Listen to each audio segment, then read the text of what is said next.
scary movie. Fuck the prime time, bitch! Oh, no tears, please. It's a waste of good suffering. What's up, ladies and gentlemen? I guess we're back here on our YouTube or Instagram page, wherever you're watching. As always, we say thank you.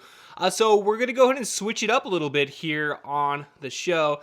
Rather than doing a pickups video this week, let's go ahead and talk about Halloween Ends. So before we go any further, if you haven't seen the movie, this video contains spoilers. Lots and lots of spoilers. So do yourself a favor, go get that free trial on the Cock or the Peacock, or treat yourself to a trip to your local theater, and let's talk about Halloween Ends, okay? So this isn't going to be some like, oh, I took a shit ton of notes and I'm going to sit here and break down the whole entire film. I'm going to give you my exact opinion. This is probably just some immediate feelings, a couple days removed from watching the film at this point here. I saw Thursday night it was available. I didn't think it was coming out till Friday, but I hopped on Twitter and I'd seen that a bunch of people were already talking about it. So I was like, you know what? I was supposed to do a pickup video on Thursday, but I decided to put that off just to go ahead and watch Halloween Ends. I was like, fuck it. I never sit around and watch a movie. And plus, I don't, with it being on the Cock, I didn't necessarily have to leave my house or anything, which, I kind of wish I would have seen the movie in theaters, but the amount of money they charge you to go see these films these days is pretty ridiculous. So if I'm offered the option to watch it on something I'm already subscribed to and paying for on a monthly basis, I might as well go ahead and take advantage of that and just go ahead and watch it on the TV out here. Which, dude, I have a nice TV. I got a nice sound bar, so it's like the experience was nice watching it on my couch. Plus, I got to smoke weed while I was watching it. So, hey, all right, so let's just go to break down this movie. So first off, I made it a very... I sometimes if I get bored within a movie, I will constantly get on my phone. I'm sure you guys are the same exact way. I'm sure we all are. It's just like, oh, I'm bored. I'm going to get on my phone and play a little bit, I didn't necessarily get on my phone at all during this film. So I was pretty entertained for the most part. It kept my attention, I would have to say. The opening scene with that Corey kid showing up as the babysitter, I kind of thought that was a nice little twist, throwing it back to the original films where the babysitter was always like Lori or, it was always a girl of some kind that was always a babysitter in these types of films. So it was kind of cool to see, oh, cool, a dude. So they opened the movie up. It was a nice ode also to have The Thing as the horror film that they're watching. Obviously, the 1978 original Halloween. They had the original Thing playing on the TV when the kids were watching the horror-thon. So I thought that was really cool. Like, I actually thought that was really cool. So, like, I totally am a big fan of The Thing. It's one of my favorite all-time John Carpenter films. So seeing that in Halloween Ends, again, nice little ode to the past there. In terms of that. So, but yeah, dude, that opening scene where that kid gets killed, dude, like, I didn't necessarily see that coming, dude. I was like, where's this scene going? And then the little shit, like, traps him in the fucking attic door, and then, bam, he kicks it open, and that kid just falls, like, 3 freaking flights of stairs, dude. Whoa. They don't normally show kids getting killed in a movie, okay? So that's a pretty big step up, I would have to say, in terms of, having some balls to show that.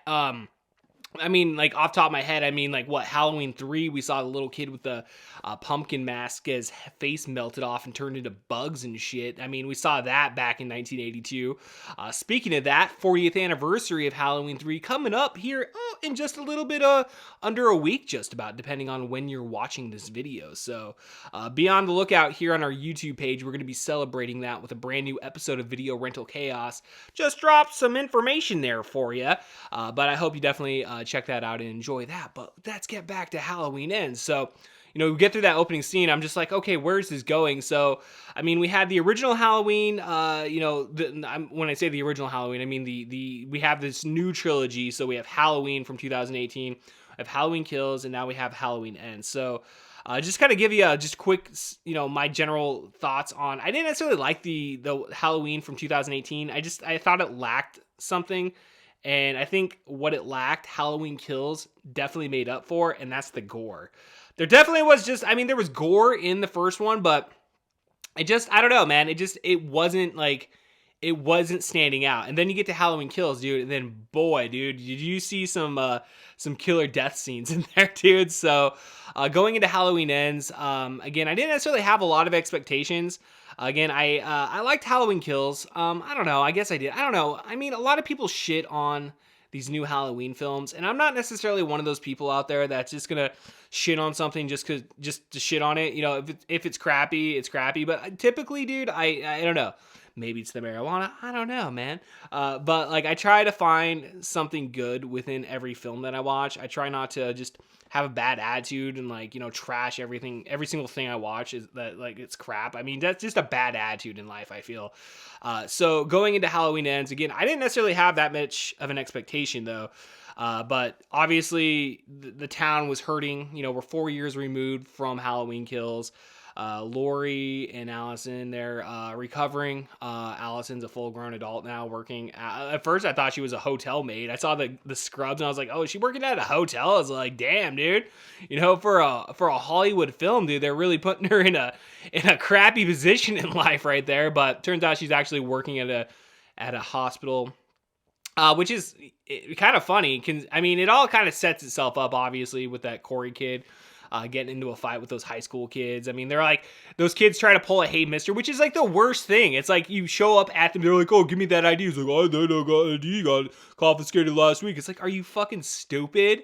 Like, who shows up at the mini mart not having that fully planned out, dude? It's like, okay, hey, before we even get in the car, hey, bro, you got your fake ID? No, dude, then we're not even going. So I don't know, whatever. I'm not necessarily going to like dwell on that like too much or anything, but like, I thought that was a little kind of a dumb fucking point or whatever. I'm trying to look up the monitor, make sure we're fully in focus, okay? Want to make sure this video is in focus for the most part. Well, for the full part, let's just put it that way. So yeah, then they hey mister this kid, which dude, I don't know about you guys, but I've had people hey mister me. I don't do that. You know, I don't know, dude. It's one thing. I don't know. I'm not going to go in talking about buying my beer for minors or anything, but I totally related to that scene. But yeah, I mean, they just beat up that kid, and then, you know, they beat up Corey, and then Lori shows up, and like, you know, it's like, who's the freak? Who's the psycho? Who's the freak show? Who's the psycho? You know, that's a fun little tagline that they have throughout the film. So, I mean, the continuity in terms of like the writing and, you know, setting up the scenes and whatnot, I thought they did a really good job with this film. I thought everything kind of connected by the end of the film for the most part. In terms of like this, you know, stupid little lines like that, I thought they did a pretty good job. So yeah, you know, Allison gets into a relationship with this Corey guy.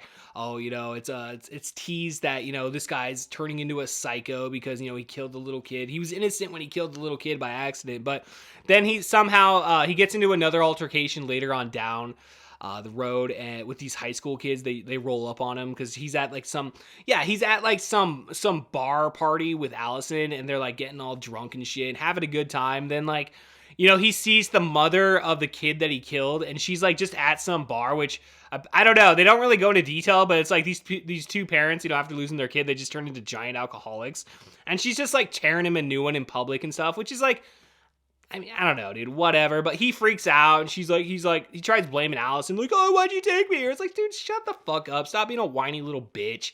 You know, you came there on your own, dude. You're having a good time, dude. You live in Haddonfield, Illinois. It's a tiny little town, dude. What do you expect you're going to run into? What do you expect you're going to run into, dude? You're going to run into the people, the parents of the kid that you killed once in a while, I would imagine. I mean, it's going to happen. So he takes off, and then like he ends up running into those teenager kids that he refused to buy beer, and they ended up beating his ass for. Well, they pushed him down. He got a cut. He ended up in the hospital. So the whole, oh, she works at a hospital thing, I mean, that pays off there because it sets up the relationship, whatever. So they throw him over a bridge, and it turns out this is the bridge where the homeless dude lives under, which they set up earlier in the film. And yeah, all of a sudden he gets dragged under into some sort of kind of like, I don't know, it reminded me of like Pennywise the Clown or something. Like it reminded me of like a sewer or some kind. But you know, apparently Michael Myers has been in Haddonfield this whole entire time, but he's just chilling out in this like, you know, makeshift, you know, underground bunker or whatever the hell you want to call it. I don't know. I don't even think it's underground. But nonetheless, though, he's going to kill Corey, and then somehow Corey gets away. And he's like, oh, shit, that's Michael Myers. And, like, you know, his killer instincts kick in. He gets out the next morning, and he ends up killing the bum and shit. And then, like, so then all of a sudden he's like, I'm a killer, I kill people. Whatever. So the whole subplot is that, or the whole plot, I should say, is this Corey kid, slowly going mad, getting his confidence in life, through his relationship with Allison. But like, he ends up going on a killing spree and killing, all the people that did him wrong. Okay. He goes on this giant killing spree. And I gotta say, dude, when he goes on that killing spree and he ends up in that junkyard with those kids, dude, holy shit, man. Holy shit, was some of that shit was... I don't mean to like swear a bunch, but damn, dude, when he crushed that girl's face and they shouted, I was like, whoa, man, that's crazy. Yeah, I don't know, dude. Again, I'm not gonna break this down fully or anything. I know I'm kind of missing a bunch of stuff in the middle there, but again, these are just kind of my general thoughts on the film and whatnot. And I think at the beginning of the film, I was a little bored. It's kind of, where's this leading to? Okay, and I know that's like the common complaint I see online right now. Is like, where's Michael Myers at? Oh, he spent like the whole entire movie with no Michael Myers. But like, I mean, we got old man Michael Myers in this film, dude. Like, he wasn't Halloween, 4 or 5 Michael Myers where he's just rolling out, dude, and killing bitches. Like, he's old. He's old, and like it showed. It definitely showed. So having like the next Michael Myers come up, like, I don't know, like, I know some people are gonna shit all over that, but I didn't necessarily like hate it. It added something a little bit new, rather than, okay, 4 years has passed and then Michael Myers just shows up and starts killing people. I mean, so it added a little bit more, and I could appreciate that in terms of the storytelling. It wasn't so cliche in that sense. But yeah, at the end, Michael Myers, like, so this kid steals, Corey steals Michael Myers' mask, and it goes on a killing spree. Michael Myers shows up at Laurie's house because the kid's like, because Laurie figures she's like, oh shit, man, I see the same type of like Dr. Loomis, he's got evil in his eyes or whatever. And she sees that. She's like, Allison, don't go out with this guy. It turns out she's right. They end up in a face-off at the house and shit. They have this whole plot, like, subplot in there that Laurie's gonna commit suicide and some shit. And like, you kind of think that she does at one point, but then she's like, you really think I was gonna commit suicide? It's like, and so yeah, Laurie teases, suicide or whatever, which is like, okay, I guess. Anyway, Corey shows up and he's like, if I can't have Allison, no one can. He ends up fucking sticking his neck in the, sticking his a knife into his neck, trying to commit suicide or whatever. Which Allison shows up, thinks Laurie did it. She takes off. There was already a call put in about a suicide attempt. She called 911 as a courteous suicide attempt. Person, I guess, I guess that's what you do. You let the authorities know before you do it, so that way at least somebody can show up and clean up the mess. I don't know, man. Maybe that's why your body's not sitting around for days upon days, but I don't know. Anyway, that's getting off the point. So anyway, Allison takes off. Laurie, is like, oh my god. Then Michael Myers shows up, kills Corey because he wasn't dead. And then, bam, the final fight is on. Laurie Strode versus Michael Myers. I'm not going to lie, dude. I kind of teared up at the end when they started showing the montage of, like, the original Halloween, along also with the last couple of films. And, they kind of shows, like, oh, they're both going to die. But then, no, Allison shows up, saves Laurie. They have Michael Myers pinned down. They basically just, like, they're talking a lot about suicide. They kind of just, like, they slit the throat. They slit the wrists. It was, yeah, man. It was pretty kind of violent in that sense, So they kill him. And instead of, like, just taking his body down to the morgue, the city... like a good old fashioned, killing or whatever within the city. I want to say lynch mob or whatever, but they didn't lynch him or anything. So whatever. But they show him off. They parade him around. They're like, no, Michael Myers really is dead. And then at the end, they end up back at the junkyard or whatever. And they crush the shit out of his body, and they show it, like, ladies and gentlemen, they show it, and it's pretty awesome. Okay, so we get the happy ending. Laurie, they had teased like some sort of relationship with some dude. Again, I don't know if that guy was in other films. I really didn't know. I didn't really care that much to really check it out and like try to figure out what that whole relationship was about. But she gets her, was it the rose blossoms or whatever, the apple blossoms? I forget exactly what kind of blossoms it is off the top of my head. I probably should go back and rewatch the film just to watch it again, but tomato blossoms maybe, I don't know, whatever. But yeah, Laurie's happy. Allison moves out of Haddonfield. Michael Myers is dead. The end. They throw on Blue Oyster Cult, Don't Fear the Reaper for the end credits. Again, I think a lot of people probably will shit on this film. Rightfully so. I don't really know, dude. I was kind of like, I don't know. I was left with the feeling of that it wasn't the worst Halloween movie I've ever seen. I mean, this wasn't Halloween Resurrection. None of I don't know. And then some people say that these are on par with the Rob Zombie films. I don't know. I kind of feel that these have been better than the Rob Zombie films. I don't know. I don't know how many of you saw the Munsters out there, but a lot of people shit all over that too. It seems like Rob Zombie can't catch a break either. Actually, I thought the Munsters movie was pretty fun for being a Munsters film. I mean, it's pretty stupid, but it was still fun. So not getting off topic here, but again, like, would I recommend Halloween Ends? I mean, if you're a fan of the Halloween franchise, I would definitely, advise you to go ahead and watch it, Again, whether or not you want to go in to the theaters and pay that ridiculous amount of money, that's your decision. Or sign up, for like a 7-day free trial or a month free trial for the Cock if you don't already have a subscription to the Cock, Peacock that is. So, you should totally go check it out, man. I'll give it a thumbs up. I ain't going to give it 2 thumbs up, but I'll give it a thumbs up for sure. So, all right, man. I guess that's going to end it here on our little Halloween Ends retrospective.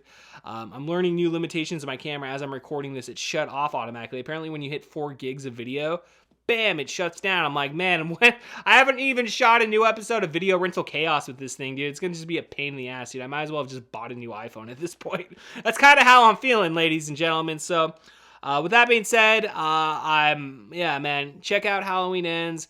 New episode of Video Rental Chaos is coming out next Saturday, October 22nd. We're celebrating 40 years of Halloween 3. Tom Atkins, baby. All right, ladies and gentlemen, we'll see you guys later. Peace. Be afraid. Be very afraid. They're coming to get you, Barbara. Red rum. Red rum. Red rum. Red rum. I took care of it. That's why God made fathers, babe.